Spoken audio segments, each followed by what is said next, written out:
باب من احب الدفن فی الارض المقدسۃ او نحوها، جو شخص محبت کرے اس بات سے کہ کسی پاک زمین میں دفن کیا جائے، ارض مقدس میں دفن کیا جائے. جیسے ہمارے ہاں عموماً ہم سب لوگ اس بات کی محبت رکھتے ہیں کہ کاش ہماری موت بھی مکہ یا مدینہ میں ہو، تو یہ بھی ایک پسندیدہ بات ہے، ایسی خواہش رکھنی چاہیے انسان کو. حدثنا محمود حدثنا عبد الرزاق قال اخبرنا معمر عن ابن طاؤوس عن ابیہ عن ابی ہریرہ رضی اللہ عنہ قال ارسل ملک الموت الی موسیٰ علیہ السلام، ملک الموت کو موسیٰ علیہ السلام کی طرف بھیجا گیا، یعنی ان کی جان لینے کے لیے. فلما جاءہ، جب وہ ان کے پاس آئے، سکہ، تو موسیٰ علیہ السلام نے ان کو ایک تمانچہ رسید کیا. فرجع الی ربہ، تو وہ اپنے رب کی طرف واپس لوٹ گئے.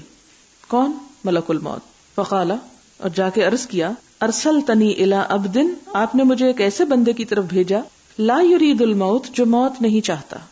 فرد اللہ علیہ عینہ، تو اللہ تعالیٰ نے ملک الموت کی آنکھ واپس دے دی، یعنی وہ انسانی شکل میں گئے تھے، اور کہا یہ جاتا ہے کہ ابتدا میں انسانی شکل میں ملک الموت آتے تھے، لہٰذا موسیٰ علیہ السلام نے جب ہاتھ مارا تو ان کی آنکھ پھوٹ گئی، لہٰذا اللہ تعالیٰ نے ملک الموت کو اس کی آنکھ لوٹا دی. وقال، اور فرمایا، ارجع، جاؤ واپس، پھر جاؤ. فقل لہ، اس کو کہو، یدع یدہ علی متن ثور، کہ وہ رکھے اپنا ہاتھ بیل کی پیٹھ پر. متن کہتے ہیں کسی بھی چیز کا بلند حصہ، تو بیل کا جو اوپر والا حصہ ہوتا ہے نا کہ سر کے پاس پیچھے، تو وہاں پر اپنا ہاتھ رکھے، اس جگہ پہ بڑے بال ہوتے ہیں بیل کے جسم پہ.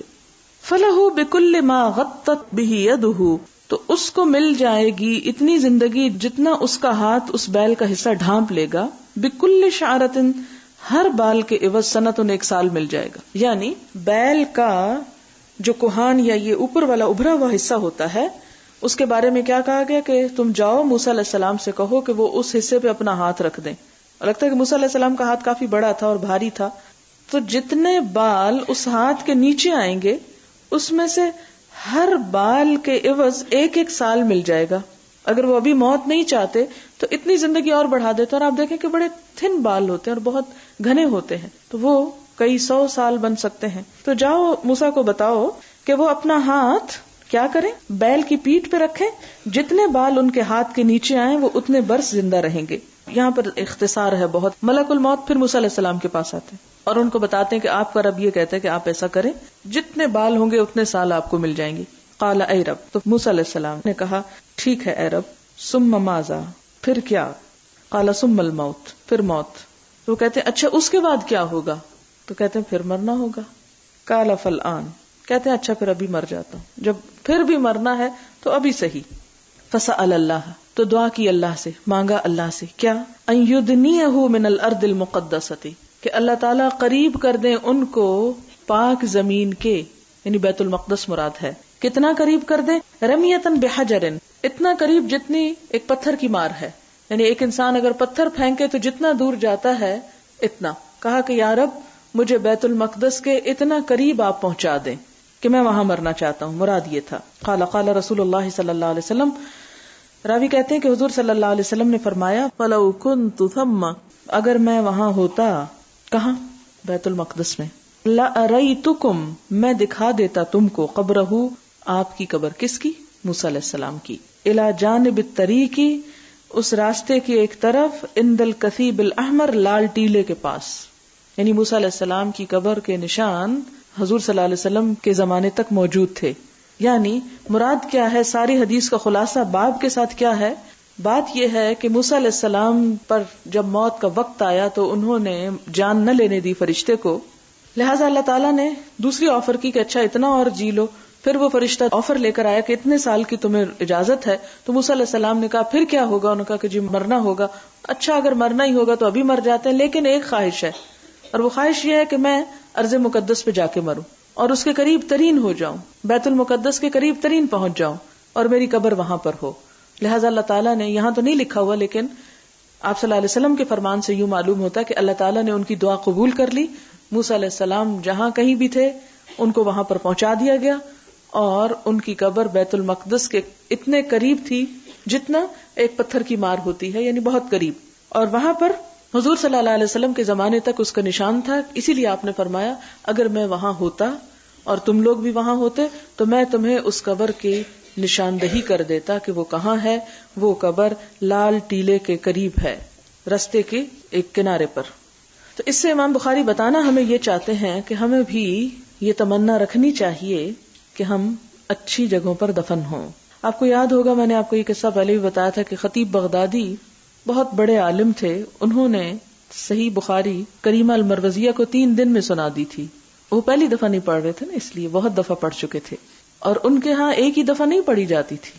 ایک دفعہ پڑھنے کے بعد پھر جب کسی اور عالم سے ملاقات ہوتی جو وہ پڑھا ہوا ہوتا تو اس کو پھر سناتے. اور وہ یہ فخر سے بتاتے تھے کہ میرے پاس اس کتاب کی اتنی سندیں موجود ہیں، میں اس کتاب کو اتنے لوگوں سے پڑھ چکا ہوں. یہی وجہ تھی کہ ان کے اندر علمی وسعت بھی تھی، ذہنی وسعت بھی تھی، اور دلوں میں وسعت بھی تھی. ہمارے ہاں تو اگر کوئی ایک جگہ سے پڑھ لے تو اس پہ پابندی لگ جاتی ہے کہ تم نے اور کہیں نہیں جانا، اگر یہاں پڑھنا تو یہاں پڑھو، نہیں تو کہیں اور چلے جاؤ. نہیں، علم جہاں بھی ہو انسان کو وہاں سے اسے حاصل کرنا چاہیے. لیکن یہ یاد رکھے کہ اہل علم سے، جو حلا سے نہیں. اور جاہل ہونے کی علامت کیا ہوتی ہے؟ تعصب. بہرحال یہ تو ایک سائیڈ کی بات تھی. خطیب بغدادی مکہ گئے. ایک کام تو یہ کیا کہ 3 دن میں کریمہ مروزیہ ایک خاتون تھی، 100 سال کی ہو کے فوت ہوئی. بہت سے لوگوں نے ان سے بخاری پڑھی. مکہ ہی میں رہتی، جو لوگ حج کرنے آتے وہ آ کے ان سے سند حاصل کرتے تھے ان کو سنا کر. اب تو ہم مکہ کس لیے جاتے ہیں کہ ٹوٹی پوٹی نمازیں پڑھی اور باقی وقت بازاروں میں گھوم لیا، اس کی بڑی اٹریکشن ہے.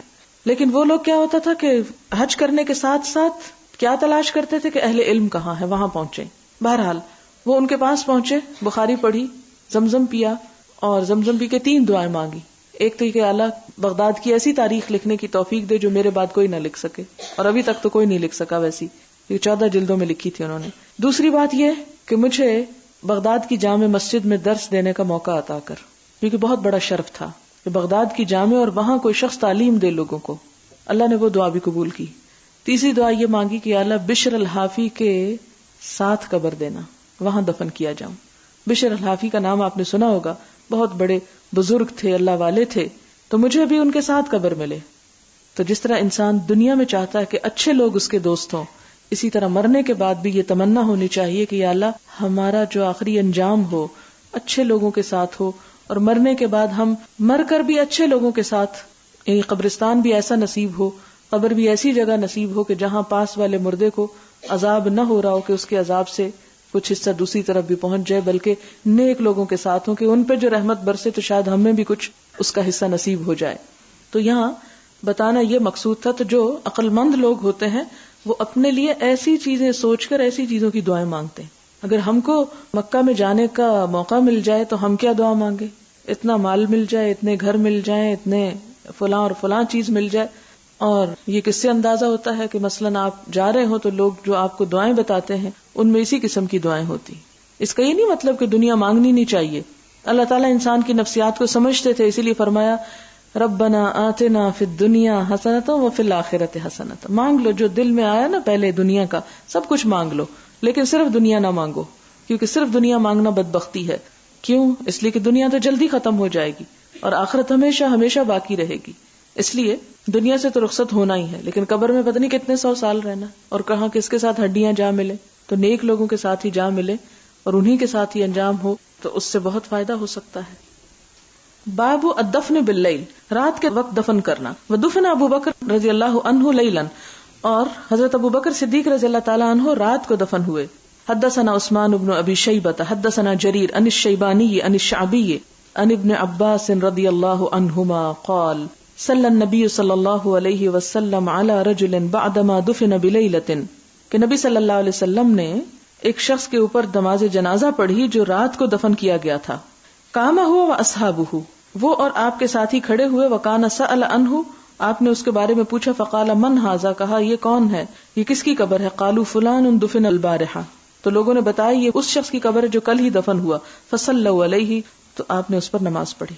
البارحہ کہتے ہیں رات کے وقت. یہ ساری حدیث اس لفظ کی گرد گھومتی ہے کہ لوگوں نے حضور صلی اللہ علیہ وسلم کو بتایا یہ فلاں شخص کی قبر ہے جو کل رات دفن ہوا. اس سے کیا پتا چلتا ہے کہ رات کو بھی دفن کیا جا سکتا ہے. سوال ہے، اگر کہیں گاڑی میں جا رہے ہیں، سامنے سے جنازہ گزر رہا ہے، تو کیا ہم عورتوں کو بھی گاڑی سے نکل کر کھڑا ہونا پڑے گا؟ نہیں، عورتوں کے اوپر چونکہ جنازے کی نماز بھی نہیں ہے اور جنازے کے ساتھ جانا بھی نہیں ہے، لہٰذا گاڑی روکنا ہی کافی ہے. نہ صرف عورتیں بلکہ مردوں کو بھی پھر گاڑی سے نکل کر کھڑے ہونے کی ضرورت نہیں، کیونکہ وہ ایک ٹریفک کی حالت میں ہے اور اس میں صرف ٹریفک کو روک لینا کافی ہے، یعنی اپنی اپنی جگہ پر حتیٰ کہ جنازہ گزر جائے. اگر ہر شخص ٹریفک روک کے گاڑی سے باہر نکل جائے تو آپ خود سوچیں کہ کیا عالم ہو جائے. تو اسلام کسی ایسے چیز کو واجب نہیں کرتا کہ جس کے نتیجے میں بہت سے لوگ مصیبت میں گرفتار ہو جائیں. اہل کتاب کے مرنے پر انا للہ پڑھ سکتے ہیں؟ جی ہاں پڑھ سکتے ہیں. مرزائی خود کو مسلم اور ہم ان کو غیر مسلم کہتے ہیں. یہ ہم اور ان کا معاملہ نہیں ہے، یہ تو ایک اتھینٹک بات ہے اور ایک ڈکلیئرڈ بات ہے جس میں میرے اور آپ کے فتوے کی بات نہیں ہے. بہت سارے علماء اور نہ صرف یہ کہ پاکستان بلکہ غیر پاکستان میں بھی، اور ہمیں اس بات سے بھی تعلق نہیں کہ پاکستان یا غیر پاکستان کیا کہتا ہے. ہمیں دیکھنا یہ کہ خود قرآن کیا کہتا ہے، خود حضور صلی اللہ علیہ وسلم کی احادیث سے کیا پتہ چلتا ہے، اور اس پر انشاءاللہ آپ بعد میں پڑھیں گے بھی. تو یہاں لکھا ہے کہ کیا ہم ان کا جنازہ پڑھ سکتے ہیں؟ نہیں پڑھ سکتے. جب ڈکلیئرڈ نان مسلمز ہیں، کافرز ہیں، تو آپ کیسے جنازہ پڑھ سکتے ہیں؟ کیونکہ وہ مسلمانوں کی نماز جنازہ نہیں پڑھتے، کیونکہ وہ آپ کو کافر سمجھتے ہیں. کچھ دن پہلے مقبوضہ کشمیر میں عورتوں نے جنازہ اٹھایا تھا، اس کی تدفین بھی کی تھی. اخبار میں تصویر آئی تھی، اطلاع لکھ رہی ہوں. تو اس میں یہ ہے کہ اگر ایسی سچویشن ہو ایمرجنسی کی کہ جس میں کوئی مرد اویلیبل ہی نہیں، سب نعوذ باللہ قید ہو گئے ہیں یا شہید ہو گئے ہیں یا کوئی ایسی وجہ، تو اس صورت میں عورتیں بھی یہ کام کر سکتی ہیں. بالکل اسی طرح کہ جیسے فرض نہیں ہے عورت پر مسجد جانا، لیکن اگر وہ جانا چاہے تو اس پہ دروازے بند نہیں کیے گئے. بالکل اسی طرح جنازہ عورت پر دفنانا اس کو فرض نہیں ہے، اور اگر مرد موجود ہے تو عورتوں کو یہ کام نہیں کرنا چاہیے. لیکن معلوم نہیں کہ انہوں نے کس مجبوری سے کیا، اس لیے میں اس پہ تو کوئی تبصرہ نہیں کر سکتی. اگر صرف ایک یعنی جلوس نکالنے کے لیے یا کچھ ایسی بات ہے تو یہ بہرحال اسلام اس کی اجازت نہیں دیتا کہ مردوں کے ہوتے ہوئے عورتیں ایک سیاسی کام سمجھ کے اس کام کو کریں. یعنی اور بہت سے طریقے اظہار کے ہو سکتے ہیں، لیکن اس طرح نہیں کرنا چاہیے. جنازے کے ساتھ عورتوں کا جانا منع ہے، لیکن بعد میں دعا کے لیے اپنے عزیز کی قبر پر جا سکتی ہیں، کبھی کبھار جانے میں حرج نہیں. حدیث 1229 سے تو یہ ظاہر ہوتا ہے کہ مرنے والا جب تک قبر میں نہیں اتار دیا جاتا اس کا تعلق دنیا کے ساتھ ہوتا ہے کہ وہ دونوں حالتوں میں نیک اور بد دیکھ سکتا ہے. اس کا مطلب ہوا کہ وہ جنازہ اٹھانے والوں کو دیکھ سکتا ہے، اس لیے آہوزاری کرتا ہے. اس کو سمجھا دیجئے. بات یہ ہے کہ اس سے ہمیں یہ نہیں پتہ چلتا کہ واقعی وہ اپنی آنکھیں کھول کے دیکھ رہا ہوتا ہے، لیکن یوں محسوس ہوتا ہے ان احادیث سے کہ روح کا تعلق بہرحال جب تک وہ آگے پہنچ نہیں جاتی اس کا کچھ نہ کچھ ہوتا ہے. اور روح جو ہے وہ مرتی نہیں ہے، یعنی جسم سے الگ ہو جاتی ہے لیکن مرتی نہیں ہے. اور آپ دیکھیں کہ اب نئی ایجادات سے آپ کو یہ بات سمجھ آ سکتی ہے کہ یہاں پر ہم بیٹھے بات کر رہے ہیں اور یہاں سے بالکل دوسری طرف امریکہ میں بات سنی جا سکتی ہے ٹیلی فون کے ذریعے. تو یہ تو انسان کے بنائے ہوئے طریقے ہیں، اور اللہ تعالیٰ کے ہاں اگر ہماری روح پہنچ جائے تو ہمارے جسم سے اس کا کنیکشن کسی نہ کسی طرح بھی ہو سکتا ہے. جیسے پہلے بھی شاید میں نے مثال دی کہ سورج ہزاروں کروڑوں میل دور چمکتا ہے لیکن زمین پر اس کا تعلق ہمارے ساتھ بھی ایک ہوتا ہے، وہ چمک ہمارے اندر بھی اس کی آ جاتی ہے. اور آپ دیکھیں کہ ایک ذرے پہ بھی جب وہ سورج کی چمک پڑتی ہے تو ذرہ بھی چمک اٹھتا ہے. تو خواہ ہمارے جسم کے ایک ذرے کے ساتھ ہی وہ روح کنیکٹڈ ہے کسی بھی طرح سے تو اس کے احساسات ہو سکتے ہیں. لیکن ان سب باتوں کو سمجھنے کے لیے حقیقی علم چاہیے. یہ سب مفروضے ہیں، خیالات ہیں، اور ان کو ہم اپنی زبان میں ایکسپلین نہیں کر سکتے، اپنی مثالوں سے سمجھ نہیں سکتے، کیونکہ قرآن پاک میں واضح طور پر روح کے بارے میں آ گیا کہ یسألونک عن الروح قل الروح من امر ربی. لوگ آپ سے روح کے بارے میں پوچھتے ہیں، کہہ دیجیے کہ روح میرے رب کا امر ہے. وما اوتیتم من العلم الا قلیلا، اور تم علم میں سے بہت کم دیے گئے ہو. یعنی روح کے فوراً بعد اللہ تعالیٰ فرماتے ہیں کہ علم میں سے تمہیں بہت کم ملا. لہٰذا یہ ان میدانوں میں سے ہے یا ان موضوعات میں سے ہے کہ جس کو ہم حقیقی معنوں میں سمجھ نہیں سکتے. حدیث میں ہے کہ مردہ کہتا ہے اگر وہ نیک ہے مجھے آگے لے چلو، اگر نیک نہیں ہوتا تو کہتا ہے ہائے میری خرابی کہاں لے کے جاتے ہو. اس کی آواز ہر مخلوق سنتی ہے، ایک آدمی نہیں سنتا. اس حدیث سے پتہ چلتا ہے کہ مردہ بولتا ہے. دیکھیں آپ باوجود اس کے بولتا ہے، لیکن کیا اس کی زبان منہ کھلا ہوا نظر آتا ہے آپ کو؟ ان کا بولنا اور ان کا سننا اور ان کا شعور یہ سب کچھ اب ہم سے بالا ہو جاتا ہے. ہم اس کو اپنے الفاظ میں ایکسپلین نہیں کرتے. اور پھر اس میں آپ دیکھیں کہ اگر ہم یہ کہیں بھی کہ وہ بول رہا ہے تو وہ بولنا جو ہے اس طرح کا نہیں جیسے میں اور آپ بولتے ہیں، اور اگر وہ سن رہا ہے تو اس طرح کا نہیں جس طرح میں اور آپ سن رہے ہیں. اس کے سننے یا بولنے سے ہمارے عمل کا کوئی تعلق نہیں. ان کو صرف باعث عبرت بنایا گیا ہمارے لیے. دیکھو وہ کیا کہہ رہے ہیں اور کس طرح وہ رخصت ہو رہے ہیں اور تم یہ کام نہ کرو. ہمارے نہ تو عقیدے سے تعلق رکھتی ہے یہ بات، نہ ہماری عبادات سے تعلق رکھتی ہے، نہ ہمارے جزا اور سزا سے تعلق رکھتی ہے. لہٰذا یہ باتیں جو ایک مجازی انداز میں کہی گئی ہیں، مراد اس سے یہ ہے کہ وہ زبان حال سے پکار رہا ہوتا ہے ایک طرح سے. تو اس میں ہمیں ان باتوں کی بہت غلط قسم کی انٹرپریٹیشن کر کے اپنے آپ کو اصل ایشو سے ہٹانا نہیں چاہیے. لہٰذا کوئی بھی اس سلسلے میں بحث کرے یا کوئی فتوے لگانے کی کوشش کرے تو وہاں بھی یہی ہے کہ ہمارا اس سے کام نہیں. وہ یہی دل میں پڑھ لیا کریں کہ اللہم انی اعوذ بک من علم لا ینفع. اگر ہمیں پتہ بھی چل جائے کہ اس کا بولنے کا طریقہ اور انداز کیا ہے تو اس سے ہمیں کوئی فائدہ نہیں ہے. ہمیں اس حدیث سے مقصود کیا سمجھانا ہے کہ ایک دن تم بھی اس چارپائی پہ پڑے ہوگے تو سوچو، اپنے آپ کو رکھ کے دیکھو کہ وہیں جانا ہے، کیا سوچو گے، کیا کرو گے. اس وقت تو مہلت اور موقع نہیں ہوگا، آج اگر ہے تو اس سے فائدہ اٹھا لو. ایک قرات اور دونوں قرات میں یہ سارا ثواب مردوں کو جاتا ہے، تو عورت کے لیے کیا ہے مراد اس سوال سے یہ ہے. اس میں نے آپ کو پہلے بھی بتایا تھا کہ جب کسی گھر میں کوئی فوت ہوتا ہے تو وہ صرف اس کو دفنانے کا کام نہیں ہوتا، پیچھے گھر میں بھی بہت سے کام ہوتے ہیں. تو عورت اگر پچھلے کاموں کو سنبھال دی تو اس کو بھی اتنا ہی اجر ملتا ہے جتنا وہ ساتھ جانے والوں کو ملتا ہے. اور ہر ایک کے لیے اجر کتنا ہے؟ جتنا جو کسی نے کمایا اور کسی نے کوئی کوشش کی یا محنت کی. حدیث میں آپ نے زانی مرد اور عورت کو سنسار کرنے کی اجازت دی. وہاں عند المسجد کے الفاظ ہیں. اس سے تو یہ پتہ چلتا ہے کہ مسجد کے قریب جنازہ کے لیے کوئی اور جگہ تھی جہاں ایسا کیا گیا. اندہ کے معنی ہم نے نزدیک ہی کے پڑھے ہیں، نزدیک کے بھی ہیں، اور فی کے معنی میں بھی آتا ہے کہ یعنی پاس اور ساتھ یا اس کے اندر بھی. اور اس میں ہم دیکھتے ہیں کہ مسجد الحرام میں بھی جنازے پڑھے جاتے ہیں، مسجد نبوی میں بھی پڑھے جاتے ہیں.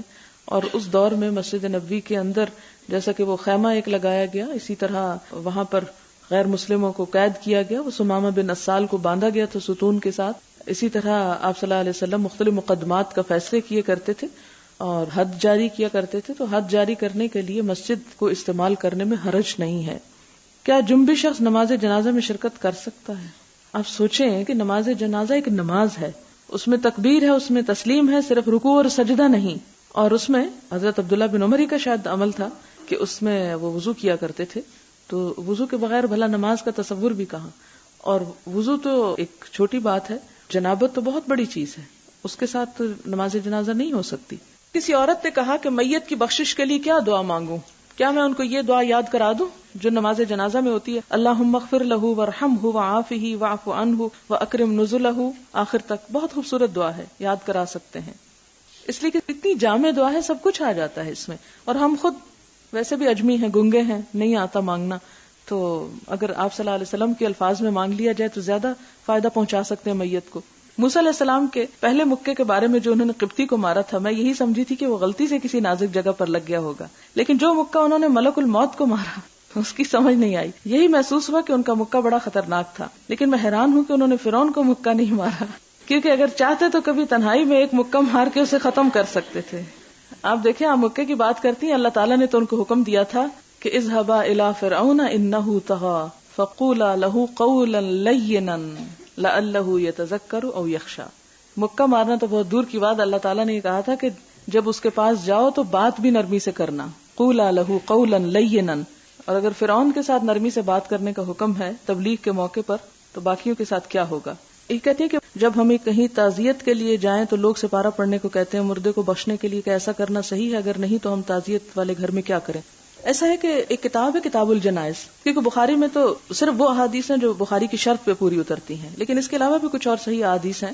کتاب الجنائز ہے، اس میں سارے مسائل کافی ڈیٹیل میں ڈسکس ہوئے ہیں. تو جس کو چاہیے یا پھر ہم کسی موقع پہ انشاءاللہ تعالی میں اس پہ الگ ایک لیکچر دے کے تو ان سارے مسائل کو ڈیٹیل سے بتا دوں گی کہ کیا کیا چیزیں مسنون ہیں اور کون سی چیزیں ایسی ہیں کہ جو غیر مسنون ہیں لیکن ہمارے معاشرے میں بہت رواج پکڑ چکی ہیں. تو کوئی بھی چیز جب بہت رواج پکڑ چکی، مثلاً آپ ایک چھوٹی سی مثال آپ کو دوں، آپ کا گھر انتہائی گندا ہو چکا، آپ 6 ماہ گھر میں نہیں تھے، واپس آتے ہیں جالے بھی لٹک رہے ہیں، گرد و غبار بھی ہے، کاغذ بھی ہیں، اور بھی یعنی بے شمار کوڑا کرکٹ ہے. کیا آپ کے لیے پاسبل ہے کہ ایک ہی دن میں یا چند گھنٹوں میں وہ ساری صفائی کر دیں؟ ہو سکتی؟ نہیں ہو سکتی. آپ کیا کریں گے؟ سٹیپ بائی سٹیپ، ایک کے بعد ایک دفعہ جالے اتار لیں گے، پھر موٹی موٹی چیزیں اٹھا لیں گے، پھر اس کے بعد پھر کرتے کرتے آخر میں جا کے آپ کا گھر اس طرح چمکے گا جیسے آپ نے پہلے چھوڑا. تو ہمارا بھی حال یہ ہے کہ قرآن اور سنت کو چھوڑے ہوئے ایک عرصہ گزر گیا ہماری قوم کو، اور اتنا کچھ وہ اندھیرے جمع ہو چکے ہیں کہ اگر آپ یہ کوشش کریں گے کہ ایک دم سویرا ہو جائے تو یہ ممکن نہیں ہے، اور ایسا کرنے کی کوشش بھی نہ کریں. مثال کے طور پر آپ دیکھیں کہ جب رات ہوتی ہے اور شدید اندھیرا ہوتا ہے تو اللہ تعالیٰ اگر اسی وقت ایک دم سورج دوپہر کا نکال دیں، کیا حال ہو آپ کا؟ اکثر لوگ تو اندھے ہی ہو جائیں. اللہ تعالیٰ کا کیا طریقہ ہے؟ آپ دیکھیں کہ جیسے دن کے بعد رات آتی ہے تو گریجولی وہ چینج آتا ہے نا اس میں، اسی طرح اندھیری رات کے بعد جب سویر آتی ہے تو کیا ہوتا ہے؟ گریجول چینج آتا ہے، اور سویر ہونے پہ بھی بالکل چمک نہیں اٹھتی ہر چیز، حتیٰ کہ دوپہر ہو جاتی ہے. تو اسی طرح ہمارے معاشرے کے اندر جو خرابیاں پھیلی ہوئی ہیں اور جو غلط چیزیں عام ہو چکی ہیں، ایک اندھیر ہے، ظلمات بعضها فوق بعض، ان ظلمات کو ہٹاتے ہٹاتے ایک وقت لگے گا، اس لیے بے صبری نہ کیجیے، اور بہت سی چیزیں غلط دیکھنے کے باوجود کہ ان کو دل میں آپ برا سمجھ رہے ہیں، لیکن ایک دم ان کو درست نہ کریں، ورنہ کیا ہوگا کہ لوگ چندھیا جائیں گے اور معاملہ بگڑ جائے گا۔ ہمیں ان کو اپنے سے کاٹنا نہیں، ان کو ساتھ لے کے چلنا ہے، اور ساتھ لے کے چلنے کے لیے حوصلہ اور صبر اور ہمت۔ قرآن پاک میں وہ آیت نہیں آتی کذالک کنتم من قبل، اس سے پہلے تم بھی تو ایسے ہی تھے، فمن اللہ علیکم، اللہ نے تم پہ احسان کیا۔ تو جب اللہ نے ہم پہ احسان کیا اور ہم بھی ایسے ہی تھے، اور اس میں کوئی شرم کی بات نہیں کہ ہم کہیں کہ ہم ایسے تھے، اس لیے کہ میں تو اپنے کسی بھی جہالت پہ اعتراف کرنے میں یہ سمجھتی ہوں کہ شاید اس طرح اللہ تعالیٰ میرا گناہ معاف کر دے جو میرے سے لا علمی میں ہوا۔ تو اس صورت میں یہ ہے کہ دوسروں کو بھی ٹائم دیں، دوسروں کو بھی وقت دیں۔ اچھا، اسی طرح یہ کہ ہمارے علاقے میں رواج ہے کہ جیسے کسی کی موت ہوتی ہے مغرب سے پہلے حلوہ بنا کر فاتحہ دیا جاتا ہے، اور یہ عمل کئی دن جاری رہتا ہے۔ مجھے یہ سمجھ نہیں آتی کہ مردے کی بخشش اور حلوہ کا کیا تعلق ہے۔ اصل میں حلوہ کا تعلق کسی اور سے ہے، مردے کی بخشش سے نہیں۔ کہتے ہیں کہ نیک کا جنازہ بہت ہلکا ہوتا ہے جبکہ گناہگار کا جنازہ بہت بھاری ہوتا ہے اس کے گناہوں کی وجہ سے۔ یہ صرف کہنے کی بات ہے، اس لیے کہ وزن تو انسان کے موٹاپے اور پتلے ہونے پر ڈپینڈ کرتا ہے۔ اگلا ان کا سوال ہے کہ میت کی بخشش کے لیے جو تسبیحات ہم پڑھتے ہیں کیا وہ صحیح ہے؟ اگر صحیح ہے تو کون سی تسبیحات مسنون ہیں؟ تسبیحات تو کوئی بھی ایسی مسنون نہیں ہے، آپ کوئی بھی دعا اس کے لیے کر سکتے ہیں۔ یعنی حضور صلی اللہ علیہ وسلم سے ایسی کوئی چیز ثابت نہیں کہ انہوں نے مرنے والے کے لیے کوئی خاص تسبیح پڑھی ہو۔ مرنے والے کو جو چیز فائدہ دیتی ہے وہ بخشش کی دعا ہے، صدقہ خیرات ہے۔ جب ہم وہاں بیٹھ کر ذکر بھی کریں تو وہ ذکر اس نیت سے ہو کہ ایک تو یہ ہے کہ وہ جو شور شرابہ اور ہنگامہ ہے وہ ختم ہو جائے، سب لوگ ایک اچھے کام میں مصروف ہو جائیں، اور دوسرا یہ کہ اس کے بعد دعا ہو، کیونکہ اصل چیز میت کے لیے دعا ہے۔ ایک نوجوان صحابی تھے، سانپ کے ڈسنے سے فوت ہو گئے، تو آپ صلی اللہ علیہ وسلم کے پاس لوگ آئے کہ آپ دعا کیجئے کہ اللہ تعالیٰ ان کو زندہ کر دیں۔ ظاہر صدمہ شدید تھا، نوجوان تھے، تو آپ نے فرمایا کہ دوبارہ زندہ تو وہ نہیں ہو سکتے، تو اس میں آپ نے فرمایا کہ اب تم اپنے بھائی کے لیے دعا کرو، کیونکہ دعا ہی اس کو فائدہ دیتی ہے۔ اسی طرح آپ دیکھیں کہ نماز جنازہ بھی کیا ہے، دراصل ایک طرح سے دعا ہی ہے۔ ہمارے ہاں مشکل یہ ہے کہ دعا ہم کوئی نہیں کرتے، یا عاجزی اور زاری کے ساتھ نہیں کرتے، صرف اپنے طور پر جو کوئی کر رہا ہے وہی کرنا شروع کر دیتے ہیں۔ تو جب آپ نے علم حاصل کر لیا تو اس علم پر عمل بھی کریں، لیکن خاموشی سے خود کریں۔ یہ نہیں کہ آپ وہاں جا کے شور ہنگامہ کر دیں، یہ تم لوگ کیا کر رہے ہو، یہ حرام ہے، یہ حلال ہے، اس قسم کے کام نہیں کرنے چاہیے۔ آپ ایسا طرز عمل پیش کریں کہ آپ کو دیکھ کر دوسرے لوگ بھی سبق لیں کہ ہاں یہ وہ ہیں جنہوں نے دین کو پڑھا ہے، نہ کہ ایسا برا نمونہ پیش کریں کہ لوگ آپ کے دین سے پٹ آف ہو جائیں۔ اسی طرح یہ ہے کہ جب کسی کو دین کے بارے میں بتایا جاتا ہے تو وہ دین پر عمل کرنے سے بچنے کے لیے کہتا ہے کہ دین کے معاملے میں اتنی گہرائی میں نہیں جانا چاہیے۔ ایسے میں ہمارا رویہ کیا ہونا چاہیے؟ گہرائی کا مطلب کیا ہے؟ دین میں گہرائی کا مطلب کیا بنتا ہے؟ کیا فرائض کو جاننا گہرائی ہے، یا فرائض کو ادا کرنے کا طریقہ جاننا؟ ٹھیک ہے، ہر شخص کی ذمہ داری نہیں، لیکن قرآن پاک میں آپ پڑھیں گے استنباط کا لفظ آتا ہے۔ ایک استنباط کیا ہوتا ہے کہ کنویں میں اتر کر اس کی تہ سے پانی نکالنا، یعنی اس کے ہمیں حکم دیا گیا ہے۔ تو اب ایسی صورت میں پہلا تقاضا کیا کہ ایمان لے آؤ، جو کہا جا رہا ہے مان لو۔ اگر آپ جاننا چاہتے ہیں کہ وہ کیا ہے، اس کا فائدہ یا نقصان کیا، تو پھر آپ نیچے اتر جاؤ۔ مثلاً آپ پانی نکالتے ہیں اور وہ پانی آپ کو اپنے سٹینڈرڈ کے مطابق نہیں نظر آتا، آپ کنویں کے نیچے اترے اور دیکھیں وہاں پر کیا چیز ہے، اس کی انویسٹیگیشن کریں، جس کو تفقہ کہا گیا۔ دنیا کے معاملے میں ہم کتنی گہرائی میں جاتے ہیں۔ آپ کسی دکان پہ کپڑا جب خریدتے ہیں تو کیا صرف یہ کرتے ہیں کہ اچھا وہ جو کپڑا رکھا ہوا ہے سامنے اس کا کلر مجھے بڑا اچھا لگ رہا ہے، مجھے 2 میٹر پھاڑ دیں، ایسا کرتے ہیں؟ جب تک آپ اسے ہاتھ میں لے کے نہیں دیکھتے، جب تک آپ اس کی قیمت نہیں پوچھتے، پھر آپ کو کمپیئر نہیں کرتے کسی اور کے ساتھ۔ دنیا کے معاملات میں تو ہم گہرائی میں جاتے۔ ایک مکان ہم نے خریدنا ہو تو ہم کیا کرتے ہیں؟ ایسے ہی جا کے دیکھتے ہیں، کہتے ہیں ہاں بہت اچھا لگ رہا ہے، بہت خوبصورت ہے، بس میں خریدنا چاہتا ہوں۔ نہیں، آپ انجینئرز بلاتے ہیں، آپ ایسے لوگ بلاتے ہیں کہ جو آپ کو بتائیں کہ اس مکان میں مٹیریل کیا استعمال ہوا ہے اور اس کی لائف کتنی ہوگی اور اس کی کاسٹ حقیقت میں کتنی ہے۔ ٹماٹر خریدتے ہوئے تو آپ اس کو اٹھا کے الٹ پلٹ کر کے دیکھتے ہیں۔